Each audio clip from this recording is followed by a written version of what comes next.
उजाला live खबरों का उजाला। Channel को लाइक और सब्सक्राइब करें और हमारी सारी महत्वपूर्ण खबरों को अपने मोबाइल पर पाएं।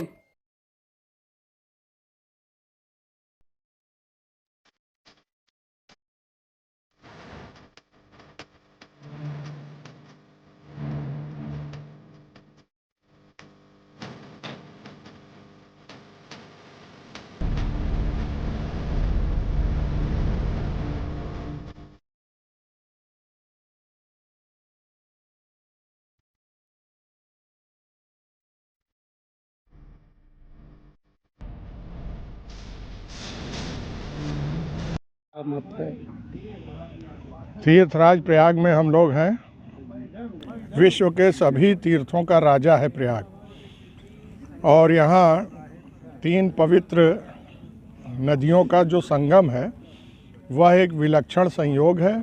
हम सब भाग्यशाली हैं जो प्रयाग के निवासी हैं या जो लोग बाहर से आके बसे हैं, और प्रयाग के महत्व और योगदान कभी कम नहीं होगा।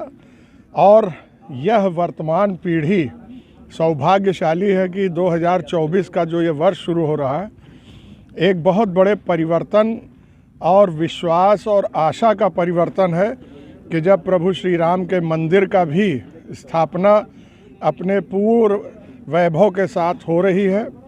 देश को नई दिशा, विश्व में भारत का सम्मान बढ़ने का संयोग हो रहा है, और मेरे लिए, हम सब देशवासियों के लिए गर्व की बात है।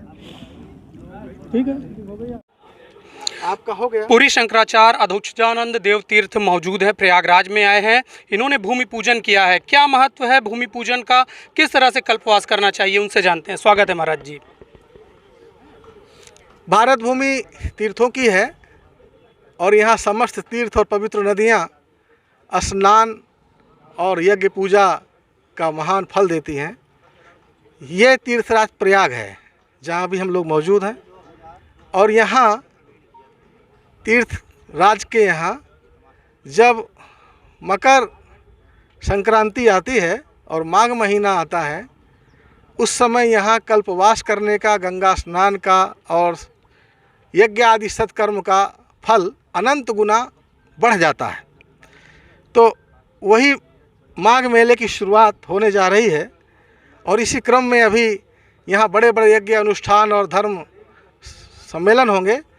तो भूमि पूजन किया गया है। समस्त साधु संत, विद्वान, सभ्य लोगों की उपस्थिति में यह पूजा संपन्न हुई है। महाराज जी, अयोध्या में श्री राम जन्मभूमि में भव्य मंदिर बन गया है, प्राण प्रतिष्ठा होने वाली है 22 तारीख को, क्या कहेंगे आप? संपूर्ण भारतवासियों के लिए, दुनिया में फैले हुए संपूर्ण भारतवंशियों के लिए और समस्त राम भक्तों के लिए इससे बड़ा शुभ दिन कोई हो ही नहीं सकता। सैकड़ों साल इंतज़ार के बाद, सैकड़ों साल का संघर्ष और लाखों लोगों की कुर्बानियों के बाद ये शुभ क्षण मिला है, और इसका लाभ जो जहाँ से है वहाँ से प्राप्त करे, और प्रभु श्री राम के दर्शन चाहे 22 तारीख को चाहे उसके बाद हमेशा प्रभु दर्शन देते रहेंगे। दर्शन करें और आनंद मनाएं। दुनिया के लिए एक महान दिन है वो, जब प्रभु श्री राम सिंहासनारूढ़ होंगे और राम राज बैठे त्रैलोका, हर्षित भय गए सब शोका। आशा करता हूँ, पूर्ण विश्वास है कि प्रभु जब वहाँ विराजमान हो जाएंगे तो केवल भारत को ही नहीं, पूरे दुनिया को एक नई दिशा मिलेगी और नई प्रसन्नता, सुख और शांति मिलेगी। महाराज जी, कुछ लोग कह रहे हैं कि शुभ मुहूर्त में पूजन नहीं हो रहा है, हम वहाँ नहीं जाएंगे, या नहीं पूजन होना चाहिए इस समय पर। जिसको नहीं जाना है वो ना जाए, कोई कुछ नहीं कह रहा। कुछ लोग हैं जो अपने आप को राम से बड़ा समझते हैं और उनका अहंकार आड़े हाथ आ रहा है। तो मैं कहना चाहूँगा कि धर्म गुरुओं के लिए, खासकर धार्मिक प्रजा तो भगवान मानती ही है, और धर्म गुरु भी भगवान को राम मानते हैं। महर्षि वाल्मीकि आदि जो उनका ज्ञान है वो प्रभु श्री राम को भगवान मान रहा है। तो वर्तमान धर्म गुरुओं में कुछ एक लोगों को है, तो मैं ये कहना चाहूँगा कि वो निजी जो सम्मान या अहंकार जो भी कहा जाए, कोई ठेस पहुँचाने की बात नहीं है, उसको पीछे रखा जाए और भगवान श्री राम को आगे रखा जाए। यदि नहीं जाना है ना जाए, लेकिन उन्हें माहौल ख़राब करने के लिए कोशिश नहीं करनी चाहिए। हालांकि उनके कहने से माहौल ख़राब होगा नहीं। सारी दुनिया राम के नाम पर पागल है और सबकी निगाहें अयोध्या में टिक गई हैं 22 तारीख के लिए, जब वहाँ प्रभु श्री राम विराजमान होंगे। बहुत बहुत धन्यवाद महाराज जी।